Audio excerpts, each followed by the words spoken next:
Alors, bonjour à tous à ce culte de l'Église Centre-Vie Abondante du 18 juillet 2021.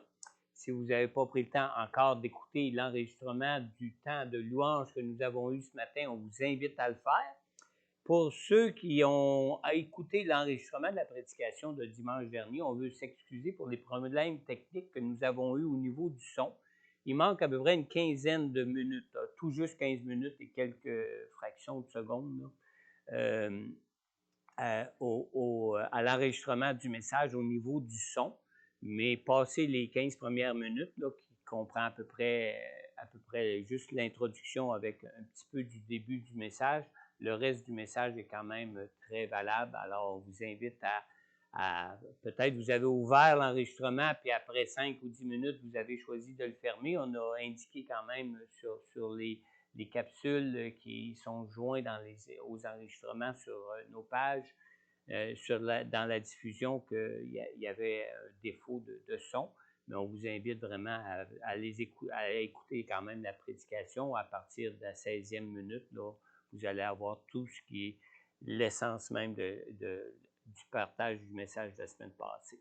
Alors, pour ce matin, je vous invite à tourner avec moi dans le psaume 114. On va lire ensemble les versets 1 à 8, c'est-à-dire tout le psaume 114. Il comprend seulement 8 versets. Alors, nous lisons ici, « Quand Israël est sorti d'Égypte, quand la famille de Jacob s'est éloignée d'un peuple étranger, Juda est devenu le sanctuaire de Dieu, Israël a été son domaine. La mer l'a vu et s'est enfuie. Le Jourdain est retourné en arrière. Les montagnes ont sauté comme des béliers, les collines comme des agneaux. Qu'as-tu, mer, pour t'enfuir? Et toi, Jourdain, pour retourner en arrière? Qu'avez-vous, montagne, pour sauter comme des béliers, et vous, collines, comme des agneaux? Tremble donc devant le Seigneur, devant le Dieu de Jacob. Il change le rocher en étang, le roc en source d'eau. J'ai intitulé mon message ce matin « Dieu est souverain ». Vous allez voir comment ça va bien avec les chants de louange qui ont été choisis par mon épouse ce matin. Puis en passant, soyez assurés, moi je ne consulte jamais ceux qui dirigent la louange ici, à savoir pour leur prescrire des chants spécifiques en rapport avec la parole de Dieu. C'est eux-mêmes qui prennent le temps de prier le Seigneur pour recevoir de Dieu les chants qui vont convenir à ce temps de louange de dimanche après dimanche. Et je trouve que ce matin, particulièrement, comme c'est toujours le cas, même habituellement, les chants vont très bien avec cette prédication ce matin. Mais avant de passer au message, j'aimerais juste qu'on prenne un temps de prière ensemble ce matin. Père éternel, tu es un grand Dieu, Seigneur. Nous avons chanté la grandeur de ta personne ce matin. Nous avons élevé la puissance de ton nom ce matin. La puissance de tout ce que tu peux accomplir et faire dans nos vies, Seigneur. Seigneur, je te prie pour cette puissance ce matin, que tu libères par ton Saint-Esprit ce matin, pour tous ceux qui vont entendre, qui vont être à l'écoute de ce message, que ce soit chez eux à la maison, Seigneur Dieu, qui vont écouter cet enregistrement, que ce soit pour ceux qui sont ici présents en présentiel, Seigneur Dieu, que ce soit tous ceux qui vont éventuellement, peut-être par hasard, tomber sur ce message, Seigneur Dieu, qui va être diffusé, Seigneur Dieu, en ligne sur toutes sortes de plateformes, Seigneur Dieu, en ligne. Seigneur, que ta puissance vienne les toucher comme ta puissance est maintenant livrée en Jésus-Christ pour ceux qui croient en toi, Seigneur. Seigneur, donne-nous cette grâce de reconnaître la grandeur de ta personne, de reconnaître la grandeur de ton nom, la grandeur de ta personne pour nous sauver et pour faire de nous les nouvelles créatures que tu nous appelles à être dans nos vies, dans ce monde ici-bas, Seigneur. Que ton Saint-Esprit, que tu nous as donné, que tu nous as envoyé pour que nous soyons enseignés en toutes choses, Seigneur Dieu, en ce qui concerne ta parole, ta volonté, ton plan de vie pour chacun de nous, que ton Saint-Esprit nous touche ce matin, que ton Saint-Esprit ouvre notre intelligence ce matin, que ton Saint-Esprit nous touche profondément dans nos cœurs pour tout ce que nous avons besoin d'entendre de toi ce matin pour avancer, avancer dans cette vie dans laquelle tu nous accompagnes jour après jour, Seigneur. On te le demande, Père, dans le nom puissant de Jésus. Et si vous êtes en accord avec cette prière, vous pouvez dire Amen. Amen. Comme je vous ai dit tantôt, j'ai intitulé mon message ce matin, Dieu est souverain. Vous savez, notre Dieu est souverain. Dieu règne sur tout ce qu'il a créé. Et quand on dit que Dieu est souverain, ça signifie que Dieu règne sur toute la création. Dieu règne autant sur le monde spirituel que sur le monde naturel, parce que c'est lui qui en est l'auteur. C'est lui qui en est le créateur. Dans le psaume 115, on lit au verset 3, la parole de Dieu nous dit ici au verset 3, « Notre Dieu est au ciel. Il fait tout ce qu'il veut. » Et il est en droit de faire tout ce qu'il veut. C'est lui qui est l'auteur de toutes choses. C'est lui qui a créé toutes choses. Évidemment, tout ce que Dieu fait est toujours en parfait accord avec sa sainteté, toujours en parfait accord avec sa justice et avec sa miséricorde, parce que c'est un Dieu qui est un Dieu de miséricorde. Dieu ne fait jamais rien qui puisse aller à l'encontre de sa propre nature. Il est d'une nature parfaite. Alors Dieu est souverain et jusqu'à ce jour, Dieu règne encore dans toute sa souveraineté sur tout ce qu'il a créé. Vous savez, le psaume 114 ici qu'on vient de lire, le psaume n'est pas ici un rapport historique de la délivrance d'Israël de l'Égypte comme ceux que l'on trouve dans les livres des Chroniques ou dans les autres livres historiques qu'on a dans la Bible. Mais le psaume qu'on a ici, au psaume 114, c'est un récit poétique qui personnifie les éléments de la création. Ce récit-là, ici, ce poème-là parle à la mer, parle aux montagnes, parle à toute la création de Dieu pour élever la souveraineté de Dieu qui agit au sein et sur cette création. Alors, ce psaume, c'est une louange à Dieu pour les délivrances miraculeuses que Dieu accomplit dans sa souveraineté, que Dieu accomplit dans sa souveraineté quand il nous sauve, comme quand il avait sauvé Israël pour le délivrer de son esclavage en Égypte. Au verset 3 à 7, on a lu dans ce psaume, au psaume 114, « La mer l'a vu et s'est enfuie. Le Jourdain est retourné en arrière.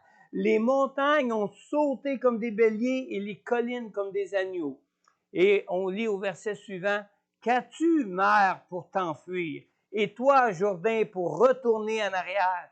Qu'avez-vous, montagne, pour sauter comme des béliers? Et vous, collines, comme des agneaux? Tremble donc, terre, devant le Seigneur, devant le Dieu de Jacob. » Le Dieu de Jacob qui est évidemment notre Dieu qui a accompli sa promesse qui avait été faite à Abraham, Isaac et Jacob, qui s'étend jusqu'à nous aujourd'hui. Alors, l'œuvre du salut que le Seigneur accomplit pour nous n'est pas un acte de délivrance qui enlève simplement les sources de souffrance de notre vie. Non, l'acte de salut du Seigneur envers nous accomplit beaucoup plus que ça. Le Seigneur accomplit notre salut en exerçant dans sa souveraineté toute son autorité et sa puissance de façon à ce que ça serve à l'accomplissement de son plan de vie pour nous. Parce que Dieu a un plan de vie pour chacun de nous. Vous savez que quand Dieu nous sauve, il ne désire pas seulement voir nos vies s'améliorer, mais quand Dieu nous sauve, Dieu désire aussi que ceux qu'il sauve lui appartiennent. C'est pour qu'on lui appartienne à partir du jour où il nous sauve jusqu'au jour de l'éternité que Dieu vient nous sauver.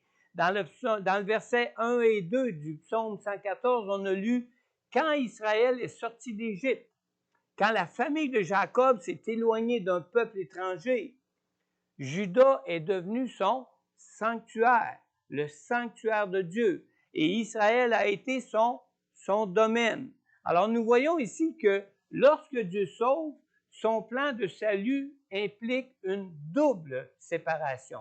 Deux choses que Dieu fait au moment où il nous sauve. c'est que la première chose, c'est qu'il nous éloigne loin du monde, il éloigne loin du monde tous ceux qu'il sauve. Et la deuxième chose, c'est que ceux qui l'éloignent du monde pour les sauver, il les amène près de lui. Il ne fait pas juste les sauver puis dire, tiens, va mon petit lapin, va te promener dans le monde. Non, il nous amène, il nous attire près de lui.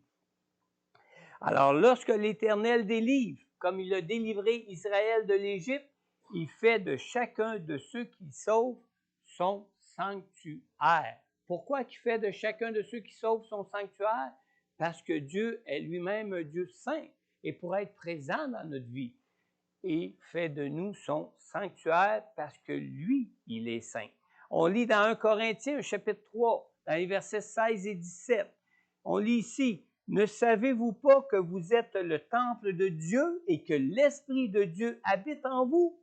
Si quelqu'un détruit le temple de Dieu, Dieu le détruira, car le temple de Dieu est saint et c'est ce que vous êtes. » N'est-ce pas? Amen. Alors, comme pour nous, quand les descendants de Jacob qui formaient alors le peuple d'Israël se sont éloignés des Égyptiens, vous savez, des Égyptiens, qui étaient un peuple étranger, un peuple qui ne vivait pas en relation avec Dieu, quand que Dieu les a éloignés des Égyptiens, les descendants de Jacob sont devenus un sanctuaire pour Dieu. Alors, lorsqu'un malheureux qui est dominé par les conséquences du péché dans sa vie crie au Seigneur, comme Israël a crié dans son esclavage à Dieu, Dieu vient le délivrer en cherchant à faire de lui une nouvelle créature. Il ne fait pas juste nous soulager de nos souffrances dans lesquelles on peut être pris dans nos vies, mais il a pour but de nous donner tout ce que le diable a pu nous voler dans nos vies. Il cherche à faire de nous la créature qu'il veut depuis les temps de l'éternité, où ce que déjà il inscrivait notre nom dans son livre de vie. Pardon. Dans 2 Corinthiens, on lit au chapitre 5, au verset 17. « Si quelqu'un est en Christ, il est une nouvelle créature. Les choses anciennes sont passées. Voici, toutes choses sont devenues nouvelles. » Toutes choses sont devenues nouvelles. Et il ne faut pas négliger le verset suivant, 2 Corinthiens 5, 18, qui suit tout de suite après et qui nous dit « Et tout cela vient de Dieu qui nous a réconciliés avec lui par Jésus-Christ et qui nous a donné le ministère de réconciliation. » Alors, je vous invite à remarquer deux choses ici dans ces deux versets. Deux choses qui caractérisent ceux qui connaissent le privilège de devenir une nouvelle créature suite à l'intervention miraculeuse que Dieu peut opérer dans leur vie. Premièrement, première caractéristique qu'on trouve dans le verset 17, c'est que ceux qui sauvent, ils sont sauvés parce que Dieu les réconcilie avec lui. Cette réconciliation leur permet donc de connaître la présence de Dieu avec eux dans leur vie. Et cette présence de Dieu avec eux dans leur vie fait donc de chacun d'eux un sanctuaire de Dieu, le temple du Saint-Esprit. Amen. Et la deuxième chose, deuxième caractéristique, c'est que cette réconciliation avec Dieu, elle est possible à cause du fait que l'on a reconnu notre état de pécheur devant Dieu et à cause du fait que l'on croit que Jésus, lui, a payé le prix de cette réconciliation avec Dieu. Il a payé à la croix pour que nous soyons trouvés en Jésus-Christ, comme le verset 17 le dit quand on lit « Si quelqu'un est en Christ, il est une nouvelle créature. » Amen. Mais vous savez, malheureusement, comme pour les descendants de Jacob, ce n'est pas toujours tous ceux que Dieu délivre dans leur vie qui entrent dans l'héritage que Dieu leur réserve. Suivez-moi bien ici. Vous savez, le fait de voir la main puissante de Dieu intervenir miraculeuse dans nos vies ne nous assure pas automatiquement d'être de sa famille pour être héritier avec Christ. La réconciliation de chacun des membres de la famille de Dieu ne se passe pas toujours dans une même proximité de relation avec Dieu pour nos vies. Faire l'expérience d'une expérience miraculeuse de Dieu dans nos vies ne signifie pas nécessairement que Dieu est désormais présent avec nous dans nos vies. Dans sa souveraineté, Dieu peut intervenir pour quiconque crie à lui pour sa vie. Mais ça ne signifie pas automatiquement que nous sommes réconciliés avec Dieu pour devenir un sanctuaire de Dieu ici-bas. Dans le psaume 114, on a lu dans le verset 1 et 2, « Quand Israël est sorti d'Égypte, quand la famille de Jacob s'est éloignée d'un peuple étranger, vous voyez bien ici, Juda est devenu le sanctuaire de Dieu. Mais Israël a été son domaine. Être un sanctuaire de Dieu et être son domaine suggère ici une différence de proximité dans la relation de chacune des familles d'Israël qui étaient pourtant tous des familles qui étaient des descendants de Jacob. Vous savez qu'il y avait 12 tribus en Israël. Il y a la tribu de Juda qui a formé le peuple de Dieu à un moment donné, plus tard dans l'histoire, après qu'il est entré dans la terre promise. Mais il s'est formé une autre nation qu'on a appelée Israël, qui était formée des 10 autres tribus d'Israël, qui, eux, marchaient séparément avec la tribu de Juda. Amen.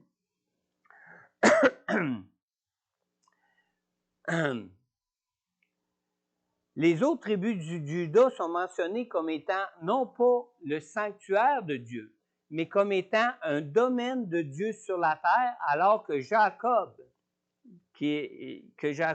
eux, étaient nommés, alors que la tribu de Juda, était mentionnée pour être son sanctuaire.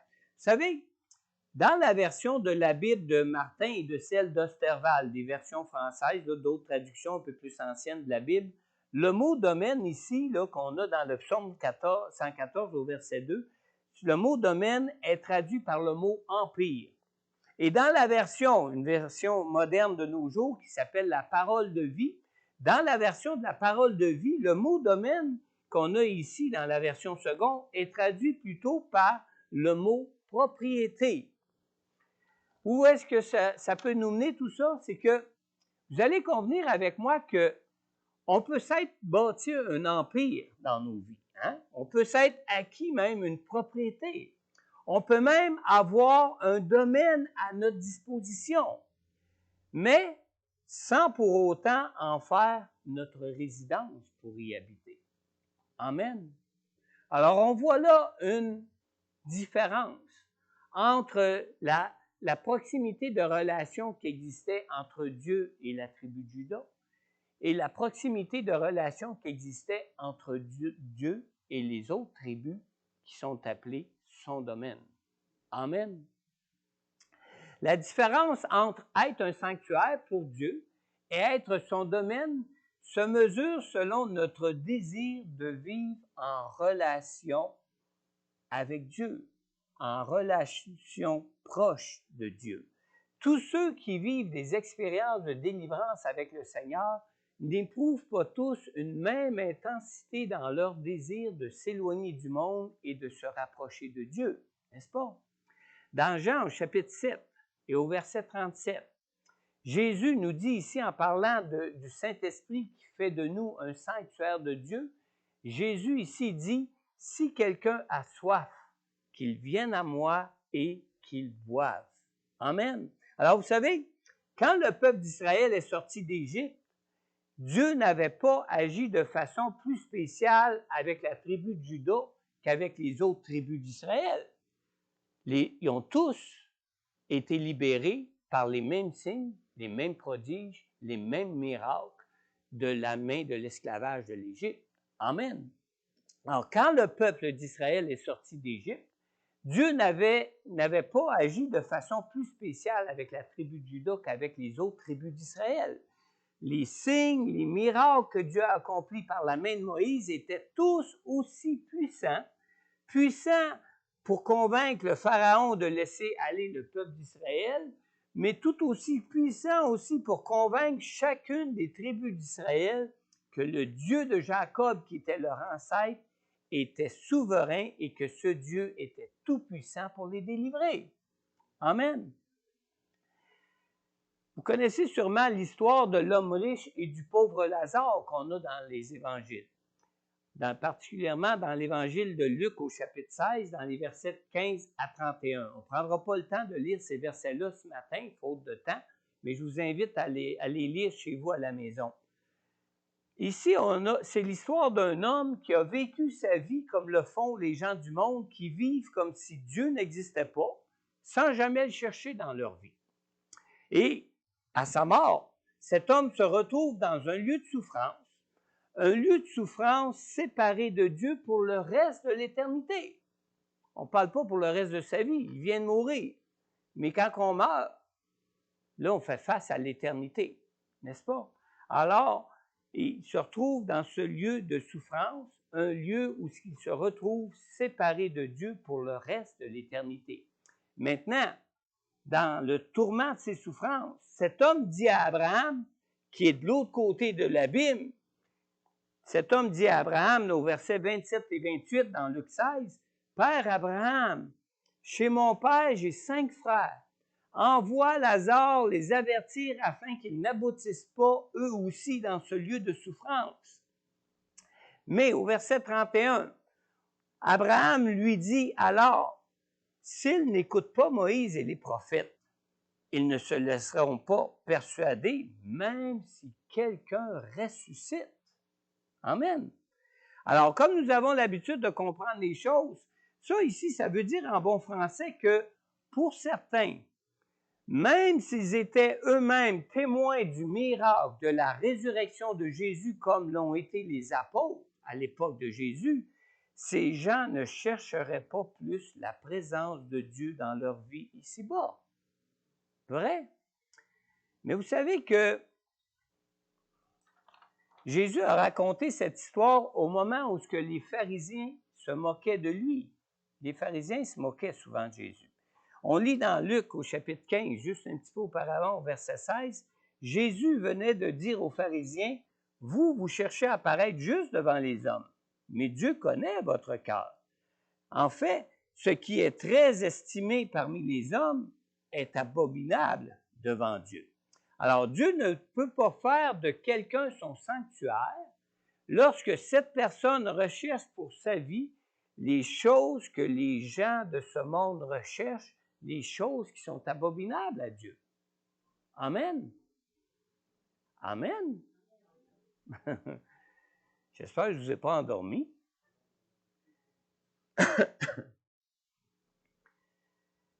Ce n'est pas par préférence, vous savez, que Dieu fait de certains plus que d'autres un sanctuaire pour lui. Ce n'est pas parce que Dieu a des petits préférés. Dieu est saint. Et celui qui cherche sa présence doit s'éloigner du monde. On lit dans Hébreux, chapitre 12 et au verset 14, le verset dit ici, « Recherchez la progression dans la sainteté.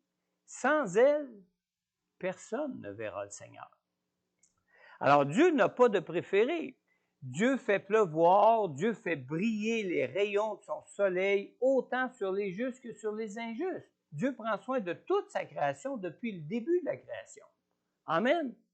Dans le psaume 22 même, on lit au verset 25, « En effet, Dieu ne méprise pas, Dieu ne repousse pas le malheureux dans sa misère, et Dieu ne lui cache pas sa face, mais Dieu l'écoute quand il crie à lui. » Amen.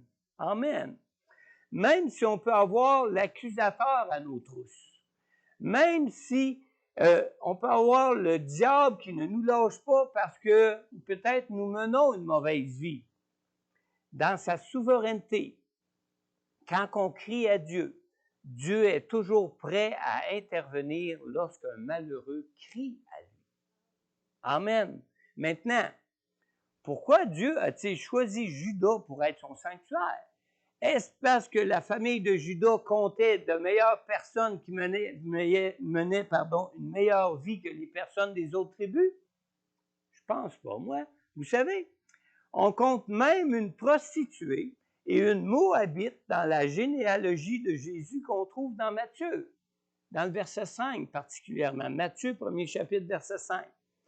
Mais, quand on parle de cette prostituée et de cette Moabite, On parle d'une prostituée qui, pour se voir être sauvée, elle et sa famille, s'est éloignée d'un peuple qui était étranger au peuple de Dieu. Et quand on parle de la Moabite, on parle de Rahab. Rahab qui est aussi dans la généalogie de Jésus. On trouve, non, c'est-à-dire quand on parle de la prostituée, on parle de Rahab, et vous pouvez même lire l'histoire dans le livre de Josué, dans le chapitre 2, dans le verset 1 à 24. Et quand on parle de la Moabite, on parle de Ruth. Ruth, dont on voit l'histoire dans le livre de Ruth dans la Bible. Ruth qui, elle, a quitté son propre peuple, un peuple qui était un peuple idolâtre, pour s'attacher au peuple de Dieu. Amen. Maintenant, vous savez que Jésus, c'est un modèle de sanctification pour notre vie dans ce monde. Vraiment un modèle. Alors, pour connaître la plénitude de la présence de Dieu dans sa vie ici-bas, et je parle de Jésus, là, pour connaître la plénitude de la présence de Dieu dans sa vie ici-bas, Jésus ne bénéficiait pas d'un traitement de faveur spécial de la part de Dieu. On sait qu'il était le Fils unique de Dieu, n'est-ce pas? Mais il ne bénéficiait pas pour autant d'un traitement spécial. Quand Jésus s'est incarné homme, aux yeux de Dieu, Jésus était comme tous les hommes. Et c'était le but pour lequel il s'est incarné homme. Pour s'identifier avec l'homme, il devait être comme tous les hommes. On lit dans Romains au chapitre 8, dans le verset 31 et 32. On lit ici, « Que dirons-nous donc de plus? Si Dieu est pour nous, qui sera contre nous? Lui qui n'a pas épargné son propre Fils, mais l'a donné pour nous tous, comment ne nous accorderait-il pas aussi tout avec lui? » Amen. Alors quand Jésus, vous savez, quand Jésus s'est fait pécheur pour nous à la croix, Dieu l'a abandonné aux conséquences des péchés, comme Dieu l'aurait fait pour nous si Jésus ne s'en était pas chargé. Amen. Alors, les conséquences des péchés qu'on peut porter, pour lesquels on ne se repent pas devant Dieu, Dieu nous laisse à nos choix et nous laisse porter ces conséquences. Et comme Jésus était venu pour porter nos péchés, il n'a pas subi un traitement spécial parce qu'au moment où il s'est trouvé aux yeux de Dieu comme étant un pécheur, il a subi les mêmes conséquences pour nos péchés que lui portait à la croix, parce qu'il s'était identifié comme un homme et il était vu comme un homme, et à ce moment-là, Dieu le voyait comme un homme pécheur sur la croix, où ce qu'il a dû souffrir pour nos péchés sur la croix. En Matthieu, au chapitre 3, on lit au verset 13 à 15. On lit ici, juste avant, pour terminer mon point. Si la terre a tremblé à la mort de Jésus, parce qu'on sait que la terre a tremblé à la mort de Jésus, les évangiles nous le racontent, c'est que la puissance de Dieu agissait à nouveau pour lui. Et pourquoi que Dieu agissait à nouveau pour lui? Dieu agissait à nouveau pour lui car la mort ne pouvait pas le retenir. Pourquoi? Parce qu'il avait vécu lui-même sans péché. Alors, le prix de nos péchés était payé, il en était libéré, et maintenant, parce que lui n'avait jamais péché, la terre a tremblé et la puissance de Dieu l'a ressuscité d'entre les morts. Amen. Dans Matthieu, au chapitre 3, on lit dans le verset 13 à 15. On lit ici, « Jésus vint de la Galilée jusqu'au Jourdain vers Jean pour être baptisé par lui. Mais Jean s'y opposait en disant, « C'est moi qui ai besoin d'être baptisé par toi, et c'est toi qui viens vers moi. » Et Jésus lui répondit, « Laisse faire maintenant, car il est convenable que nous accomplissions ainsi tout ce qui est juste. » Et Jean ne lui résista pas. Si Jésus s'est incarné homme, c'était en fonction de la nécessité de s'identifier parfaitement avec l'homme, avec nous qui sommes tous nés pécheurs. Mais Jésus ne s'est pas seulement identifié avec les pécheurs en allant vers Jean pour être baptisé par lui. Comme tous les pécheurs, Jésus a aussi marché dans la sanctification, parce qu'il marchait comme un simple homme, comme nous marchons comme un simple homme dans notre vie. Dans Hébreux 5, on lit au verset 8, « Ainsi, bien qu'étant fils, Jésus a appris l'obéissance par ce qu'il a souffert. » On ne parle pas ici, si Jésus marchait dans la sanctification dans sa vie ici-bas, c'est que Jésus s'est toujours soumis au Père en obéissant au Saint-Esprit de Dieu qui était en lui. Et Jésus, comme nous d'ailleurs, a eu constamment à choisir entre l'affection pour la chair, pour sa chair, et l'affection de l'esprit, pour marcher par l'esprit. Et Jésus n'a pas seulement souffert des souffrances du péché à la croix, Jésus a aussi souffert à cause de sa chair tout au long de sa vie. Jésus a souffert la fatigue, comme nous pouvons souffrir la fatigue. Jésus a souffert la soif, comme nous pouvons souffrir la soif. Jésus a souffert la faim, le rejet, la moquerie, etc., comme nous pouvons aussi tous souffrir toutes ces choses dans ce monde ici-bas. Et Jésus a été tenté en toutes choses, comme nous pouvons l'être aussi en fonction de toutes les faiblesses de notre chair. Amen. Dans Romains, au chapitre 8, on lit dans les versets 6 à 7, 6 et 7, les deux versets, Romains 8, 6 et 7. On lit ici, en fait, la nature humaine tend vers la mort, tandis que l'esprit tend vers la vie et la paix. En effet, la nature humaine tend à la révolte contre Dieu, parce qu'elle ne se soumet pas à la loi de Dieu et qu'elle n'en est même pas capable. Alors Jésus savait que s'il se laissait aller à répondre aux soupirs de sa chair, Jésus savait qu'il perdrait cette présence de Dieu avec lui, et particulièrement la présence du Saint-Esprit en lui, cette présence qui lui permettait de vaincre toutes ses tentations. Vous savez, pour ceux qui étaient là vendredi ou pour ceux qui ont écouté son enseignement, je pense que ce n'est pas éco-diffusé, là, on n'a pas le lien de l'enregistrement, mais comme pasteur disait dans son enseignement sur la délivrance divine vendredi, c'est lui l'a même mentionné durant le temps de louange ce matin, en Jésus, nous marchons de victoire en victoire. Amen. Maintenant, pardon, le même Esprit tout-puissant qui habitait en Jésus, le même Esprit tout-puissant habite aussi en ceux qui croient en Jésus. Et c'est le même Esprit qui nous conduit de victoire en victoire sur nos tentations dans nos vies. Et ce même Esprit-là travaille à nous conduire de victoire en victoire jusqu'à la résurrection de notre corps mortel, comme ça a été le cas pour Jésus. Puis concernant même les tentations de Jésus au désert, vous savez qu'on lit dans Luc au chapitre 4 et au verset 1, on lit ici que Jésus, rempli du Saint-Esprit, revint du Jourdain et il fut conduit par l'Esprit dans le désert où il fut tenté par le diable.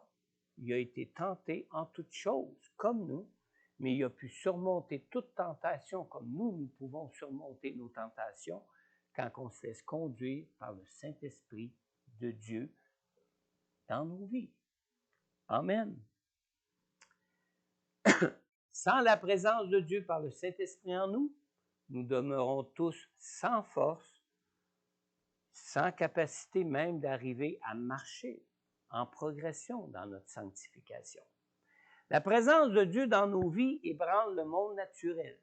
La présence de Dieu dans nos vies ébranle les puissances spirituelles même de ce monde. S'affectionner aux choses de l'Esprit de Dieu plutôt qu'aux choses de notre nature humaine, c'est une chose qui nous garde sous la puissance souveraine de Dieu. Amen. Dans Romains au chapitre 8, on lit au verset 38 et 39, on lit ici, « En effet, j'ai l'assurance que ni la mort, ni la vie, ni les anges, ni les dominations, ni le présent, ni l'avenir, ni les puissances, ni la hauteur, ni la profondeur, ni aucune créature ne pourra nous séparer de l'amour de Dieu manifesté en Jésus-Christ notre Seigneur. Et ce, tant aussi longtemps que nous marchons par l'Esprit. Amen. Si notre vie est sanctifiée en Jésus, Rien ne peut nous ébranler. Au contraire, la présence du Saint-Esprit dans nos vies, par notre foi en Jésus, fait trembler le monde qui nous entoure. Amen. La vie de l'apôtre Pierre nous apprend beaucoup là-dessus. Dans Jean au chapitre 21, dans les versets 18 et 19, vous savez, dans cette histoire où après que Jésus ait demandé à Pierre une troisième fois, « Pierre, m'aimes-tu? » On lit au verset 18 et 19 que Jésus lui dit, « En vérité, je te le dis, quand tu étais plus jeune, tu mettais toi-même ta ceinture et tu allais où tu voulais. Mais quand tu seras vieux, tu tendras les mains et c'est un autre qui attachera ta ceinture et te conduira où tu ne voudras pas. » Il dit cela pour indiquer par quelle mort Pierre révélerait la gloire de Dieu. Puis il dit à Pierre, « Suis-moi maintenant. » Vous savez, cette parole de connaissance qui a été donnée par Jésus à Pierre, cette parole explique pourquoi Pierre pouvait arriver à dormir en prison alors même qu'il attendait un jugement de condamnation à mort dans cette prison. On lit cette histoire dans l'histoire de l'arrestation de Pierre par le roi Hérode. On lit ça dans Acte 12, les versets 1 à 10. Je vous invite aussi à le lire, on ne prendra pas le temps de le lire ce matin. Mais dans le Acte 12, on lit ici au verset 2 et 3 concernant cette histoire. On lit que Hérode fit mourir par l'épée Jacques, le frère de Jean. Quand il vit que cela plaisait aux Juifs, il fit encore arrêter Pierre. Et on lit au verset 6 que la nuit qui précédait le jour où Hérode allait le faire comparaître, Pierre, attaché avec 2 chaînes, dormait entre 2 soldats. Il dormait. Je ne sais pas s'il ronflait comme moi je ronfle rendu à mon âge, là, mais Pierre dormait attaché avec 2 chaînes entre 2 soldats où il y avait des sentinelles postées devant la porte qui gardaient la prison. Il faut drôlement être en paix pour dormir paisiblement comme ça, dans une situation comme ça, où on savait qu'Hérode voulait tout simplement une condamnation à mort pour le condamner à mort, pour le faire mourir comme il avait fait mourir Jacques, le frère de Jean, parce qu'il voyait que ça plaisait aux Juifs qui étaient rebelles à Dieu. Maintenant, vous, auriez-vous pu dormir attaché avec 2 chaînes dans une prison, sachant que vous serez condamné à mort le lendemain parce que Hérode voyait que la chose allait plaire à tes ennemis? Je pense pas qu'on passe une bonne nuit. Moi, en tout cas, j'y arriverai pas. À moins, écoutez bien, et c'est là l'importance de marcher par l'Esprit. À moins que j'ai auparavant reçu une parole de connaissance du Seigneur qui me dit que je mourrai vieux, comme il avait dit à Pierre, et qui mourrait dans des circonstances qui étaient différentes de celles dans lesquelles il se trouvait, qu'il était en train de subir.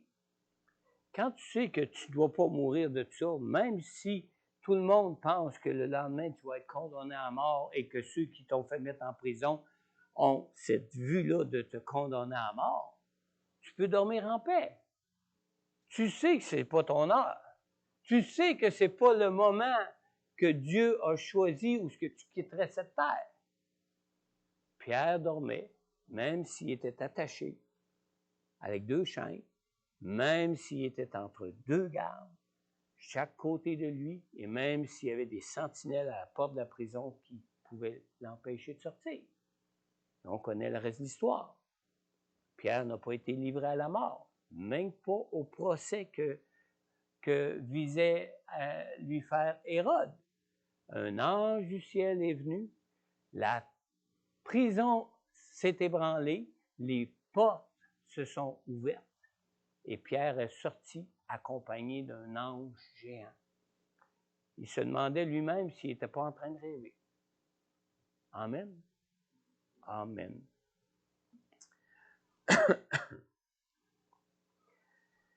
Beaucoup s'intéressent, vous savez, aux révélations que Dieu peut leur donner. beaucoup s'intéressent à la puissance que Dieu peut manifester dans leur vie par le Saint-Esprit, mais seulement pour les choses qui peuvent répondre aux aspirations de leur propre plan de vie pour leur vie. Mais lorsque le Saint-Esprit lève le doigt pour pointer ce qui concerne notre besoin de sanctification pour marcher avec Dieu conformément à son plan de vie dans notre vie, bien, la plupart détournent l'oreille ou préfèrent même l'ignorer, n'est-ce pas? Lorsque Jésus est mort, vous savez, toute la création de Dieu a été ébranlée. Dans Matthieu, au chapitre 27, on lit au verset 51, on l'a même chanté dans les louanges. Et voici que le voile du temple se déchira en deux depuis le haut jusqu'en bas. La terre trembla, les rochers se fendirent. Alors tous ces signes miraculeux venant de Dieu pointaient à regarder à Dieu.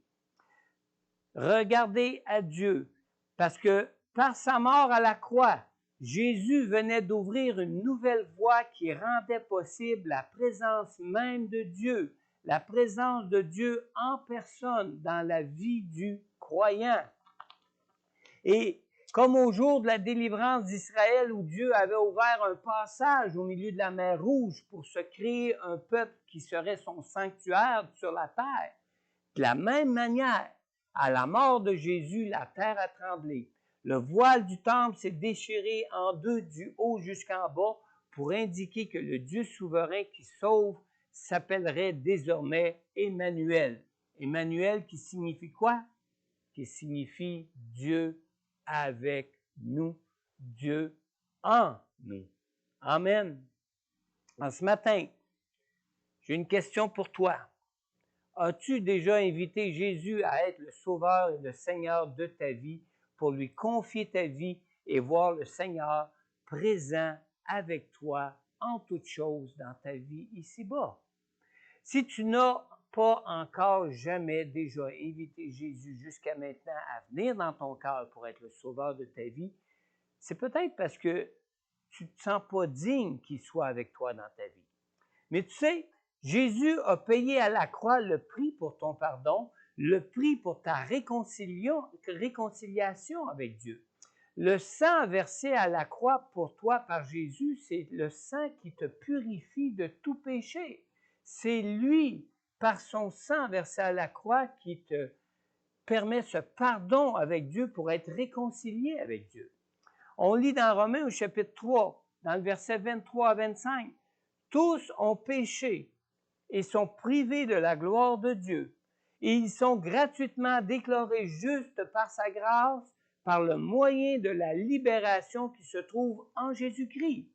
C'est lui que Dieu a destiné à être par son sang une victime expiatoire pour ceux qui croiraient en lui. » Alors, vous savez, personne n'est jamais digne de Dieu. On est tous des pécheurs. Nous avons tous besoin de Jésus pour être réconciliés avec Dieu et connaître la grâce de son pardon pour nos péchés. Romains 5,6 nous dit, en effet, alors que nous étions encore sans force, Christ est mort pour des pécheurs au moment fixé. Alors, il suffit pour toi maintenant de croire en Jésus pour être purifié de tous tes péchés dans ta vie.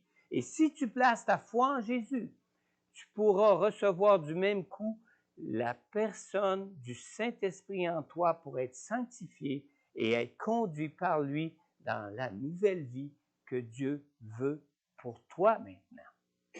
Dans Éphésiens 2, on lit au verset 8 et 9. En effet, c'est par la grâce que vous êtes sauvés, par le moyen de la foi, et cela ne vient pas de vous, c'est le don de Dieu. Ce n'est pas par les œuvres, afin que personne ne puisse se vanter. Et dans 1 Timothée au chapitre 2, on lit dans les versets 5 et 6, en effet, il n'y a qu'un seul Dieu et il y a aussi qu'un seul médiateur entre Dieu et les hommes, un homme, Jésus-Christ, qui s'est donné lui-même en rançon pour tous. Amen. Alors, si tu désires ce matin placer ta foi en Jésus pour ton salut et recevoir la grâce du pardon de Dieu qui t'est offert maintenant par Dieu en Jésus-Christ, je t'invite à simplement adresser à Dieu cette courte prière. Simplement baisser les yeux, répéter dans ton cœur ou répéter toi-même par tes paroles, des paroles de ta bouche. Père céleste, je crois en ton amour pour moi et je crois que tu as envoyé ton Fils Jésus pour que je sois sauvé de mes péchés et que je connaisse la grâce de ton pardon pour être réconcilié avec toi dans ma vie. Seigneur Jésus, je crois que tu t'es sacrifié dans ton amour pour moi en payant à ma place à la croix le prix de mon rachat pour mes péchés. Je reconnais que je suis pécheur. Je reconnais que j'ai besoin de ta grâce pour vivre par la foi en toi une toute nouvelle vie avec toi. Seigneur Jésus, je t'ouvre maintenant tout mon cœur. Je te prie, Seigneur, d'entrer maintenant dans ma vie. Père céleste, je te demande pardon pour tous mes péchés. Et je te le demande, Père, dans le nom de Jésus, ton Fils, mort et ressuscité pour moi. Et si vous avez sincèrement adressé cette prière à Dieu, à partir de votre cœur, vous pouvez dire simplement Amen. Alors, si vous écoutez l'enregistrement de ce message et que vous avez adressé cette prière au Seigneur pour la toute première fois de votre vie, n'hésite pas à prendre contact, soit avec moi ou soit avec Pasteur Corneille, selon ce que tu préfères.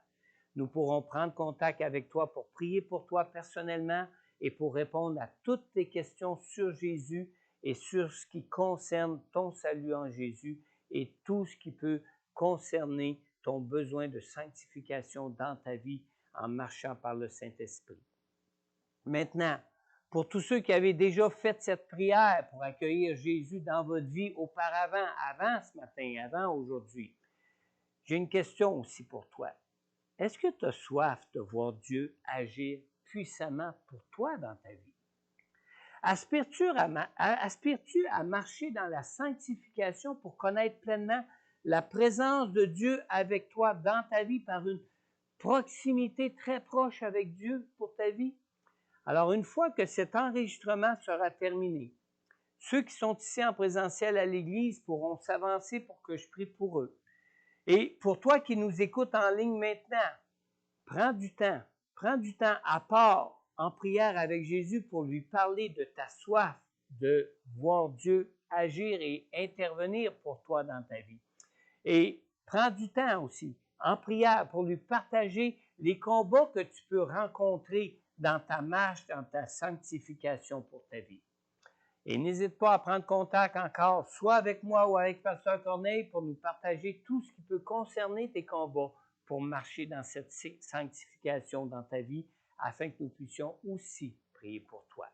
Amen. Alors, on peut terminer cet enregistrement simplement. Je vous dis, soyez comblés en Jésus de toutes les grâces que Dieu veut pour vos vies. Amen. Amen. Alors, je vais inviter